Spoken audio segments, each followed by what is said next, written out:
بسم الله الرحمن الرحيم. الحمد لله رب العالمين، والصلاة والسلام على أشرف المرسلين وعلى آله وأصحابه أجمعين. رب اشرح لي صدري ويسر لي أمري واحلل عقدة من لساني يفقه قولي وما توفيقي إلا بالله. Para jamaah yang dirahmati sekalian,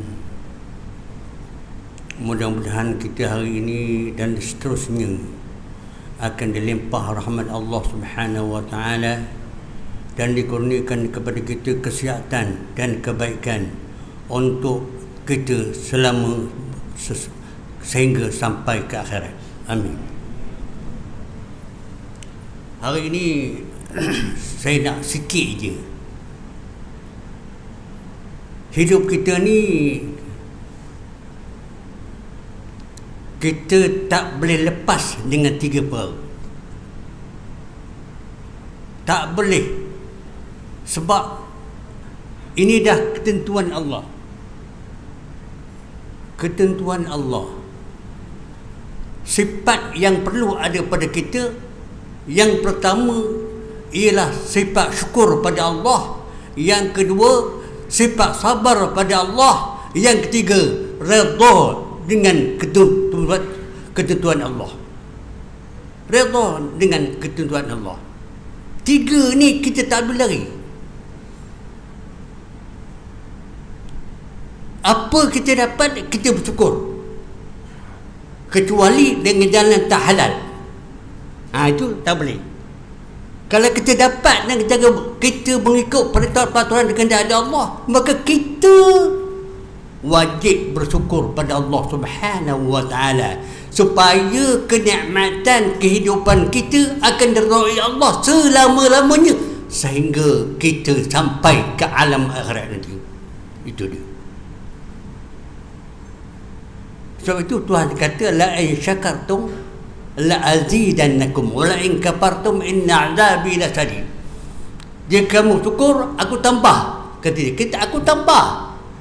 Jika kamu kufur, azab aku amat pedih. Jangan kita apa saja yang berkaitan dengan diri kita tidak mengikut perintah Allah, kita tak seharusnya bersyukur pada Allah. Kita mengikut perintah Allah, maka kita wajib bersyukur pada Allah Subhanahu wa taala. Inilah jalan yang kehendaki Allah. Allah redha kehendak diri kita dengan kehendak dia, sama apa yang ditentukan oleh Allah Subhanahu wa taala. Apabila kita syukur,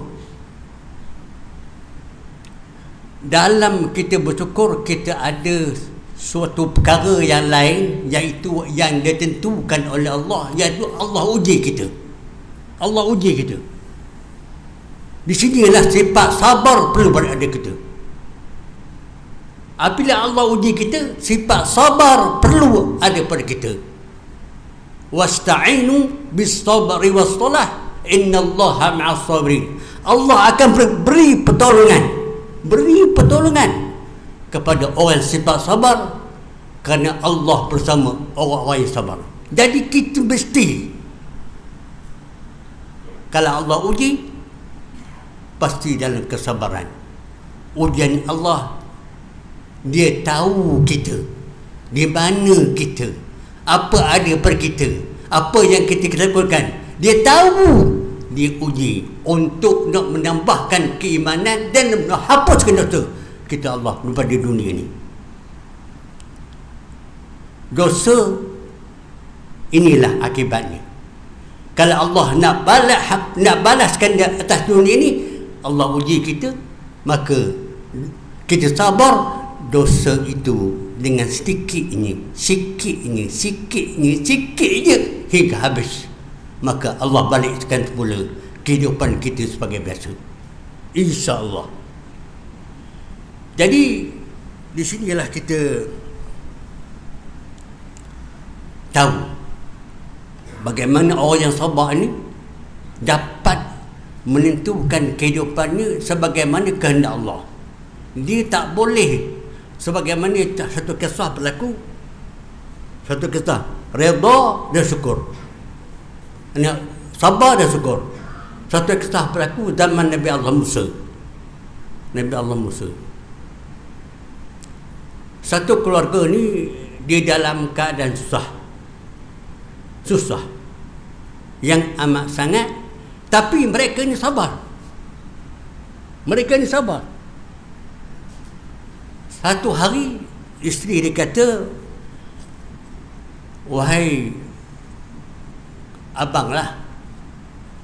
abang, kita ni susah zaman Nabi Musa.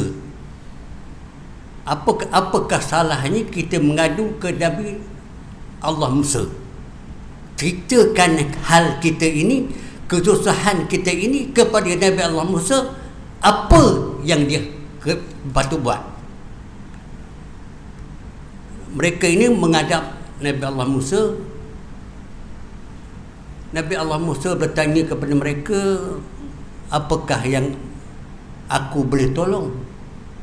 Maka jawab mereka bahawa kami ini dah lama susah, tapi kami sabar. Ketentuan Allah kami redha. Nabi Allah Musa kata tak apa. Dia pun balik. Bila balik, dia tak tahu apa di antara Nabi Allah Musa. Apa Nabi Allah Musa buat? Rupanya Nabi Allah Musa bermunajat kepada Allah Subhanahu wa taala. Bila bermunajat, sampai masanya Jibril berturun kepada Nabi Musa, wahai Musa, apa yang engkau minta itu Allah makbulkan.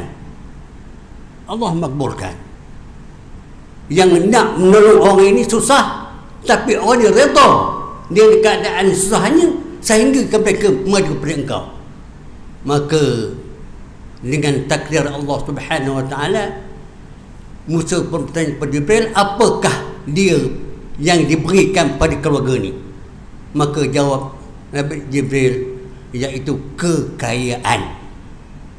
Tetapi kekayaan ini tidak lama, sementara. Iaitu berapa lama kita di Mesir?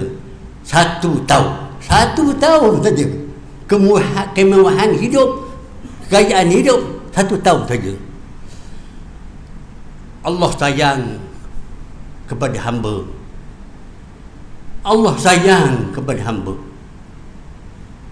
Walaupun hamba tu mengaku dia terimalah apa yang dikehendaki oleh Allah Subhanahu taala.